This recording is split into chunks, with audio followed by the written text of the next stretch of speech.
Ciao a tutti, amanti dell'avventura e cacciatori di bellezza. Oggi vi porto alla scoperta di un gioiello nascosto tra le Alpi lombarde. Preparatevi a rimanere a bocca aperta perché questo specchio d'acqua ha più sorprese di quante possiate immaginare.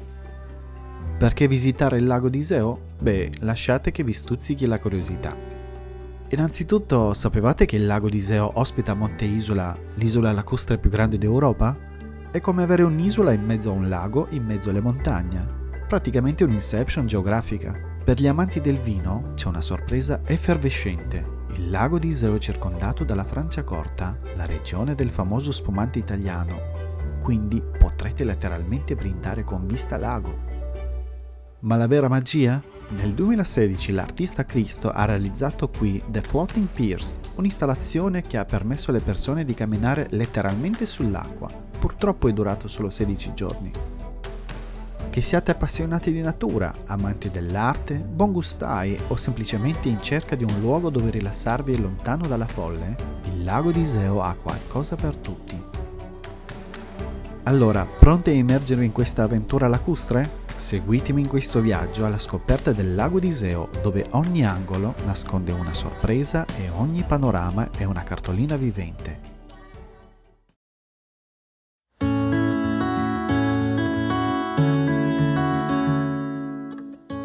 E senza perdere tempo iniziamo subito con la perla del lago di Iseo. Benvenuti a Lovere. Preparatevi a un viaggio nel tempo e nella bellezza, perché questa piccola cittadina ha più storia e fascino di quanto possiate immaginare.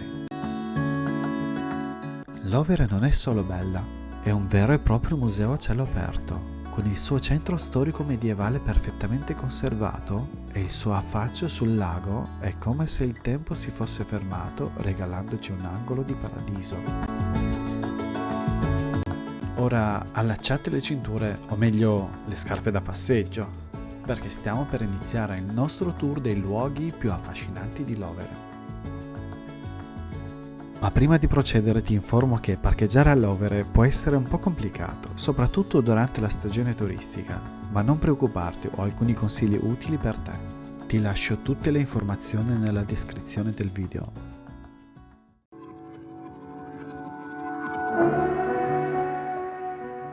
Iniziamo il nostro viaggio dal cuore pulsante di Lovere. Questa piazza non è solo bella, ma ha una storia da brividi. Il suo nome commemora 13 partigiani fucilati qui durante la Seconda Guerra Mondiale. Un luogo di memoria, ma anche di vita, con i suoi caffè e la vista mozzafiato sul lago.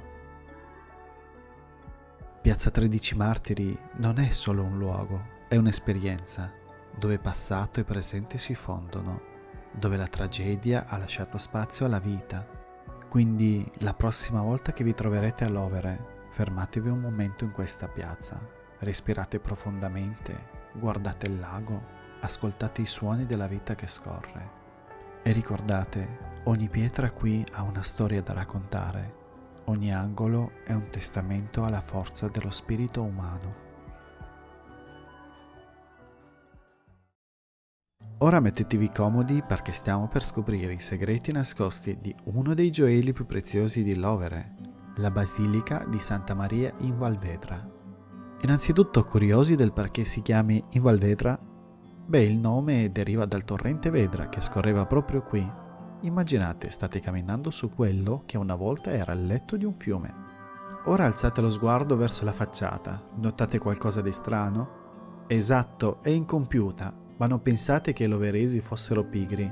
La verità è che nel XVI secolo, quando la chiesa fu costruita, andava di moda lasciare le facciate incomplete. Era un po' come indossare jeans strappati oggi, molto cool all'epoca. Ma la vera magia inizia quando varcate la soglia. Preparatevi a rimanere a bocca aperta. L'interno è un tribudio di affreschi e opere d'arte.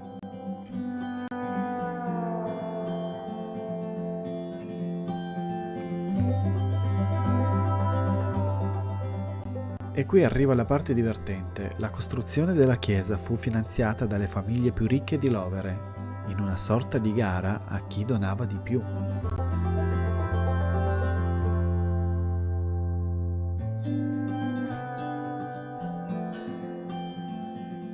Proseguendo, immaginate di tornare indietro nel tempo, nel cuore del Medioevo. Lovere, questo gioiello affacciato sul lago di Iseo, era una città fortificata, circondata da mura possenti. E lì, svettante sopra i tetti, si ergeva la nostra protagonista, la torre civica. Alta, imponente, con i suoi muri di pietra che sembravano sfidare il cielo, la torre civica non era solo un simbolo di potere. Oh no, era l'occhio vigile di Lovere, la sentinella instancabile che scrutava l'orizzonte in cerca di pericoli. Ma la torre non era soltanto il baluardo difensivo, il suo orologio scandiva il ritmo della vita cittadina. Al suo rintocco i mercanti aprivano le botteghe, i pescatori salpavano per la pesca e i fedeli si dirigevano verso la chiesa.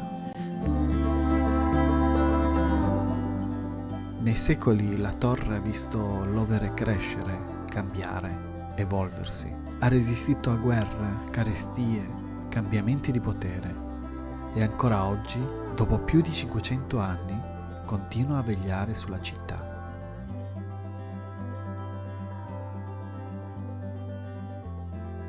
Oggi potete salire anche voi quei 165 gradini e vi assicuro la vista della cima vi lascerà senza fiato.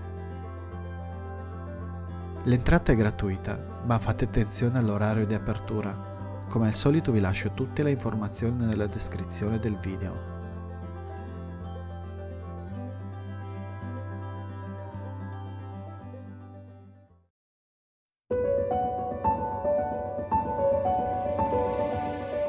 Proseguendo il nostro viaggio ci indirizziamo verso il santuario delle Sante Bartolomea e Vincenza. Ma non fatevi ingannare dalla sua apparenza esterna relativamente modesta. Questo santuario è come un libro con una copertina semplice che nasconde pagine di pura meraviglia. Ora entriamo insieme e preparatevi a rimanere senza fiato. L'interno è un tripudio di stile barocco che vi farà girare la testa, letteralmente.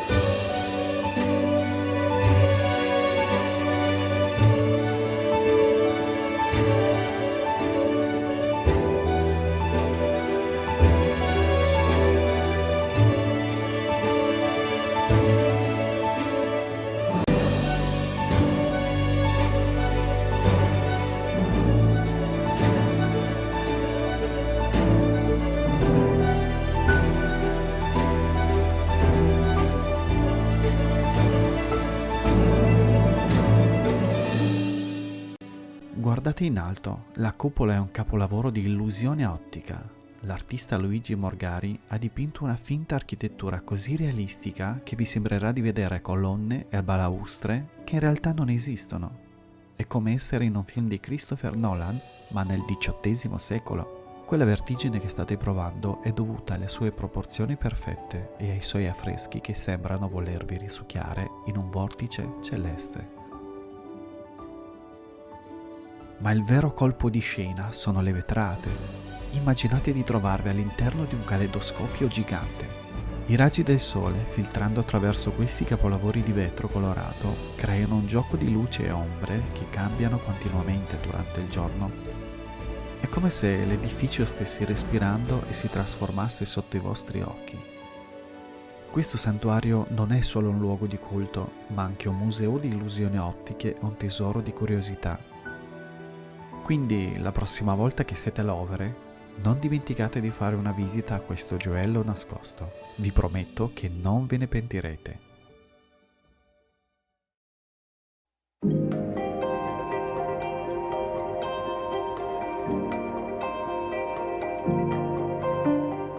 Concludiamo il nostro tour con una romantica passeggiata sul lungo lago. Qui potete ammirare le tipiche case colorate che si specchiano nelle acque del lago, creando un'atmosfera quasi fiabesca. E se siete fortunati potreste assistere a uno di quei tramonti che hanno reso Lovere famosa come uno dei borghi più belli d'Italia. A questo punto vi chiedo se vi è piaciuto il nostro viaggio. E se volete continuare a scoprire le meraviglie nascoste d'Italia, c'è un modo semplice per non perdervi nemmeno un'esplorazione. cliccate sul pulsante iscriviti proprio qui sotto. Non dimenticate di lasciare un mi piace a questo video, è come lanciare un sassolino nel lago e creare onde di apprezzamento. Iscrivendovi al canale è come se prenotaste un posto in prima fila per tutti i nostri prossimi viaggi e credetemi, ho in serbo per voi destinazioni che vi lasceranno a bocca aperta.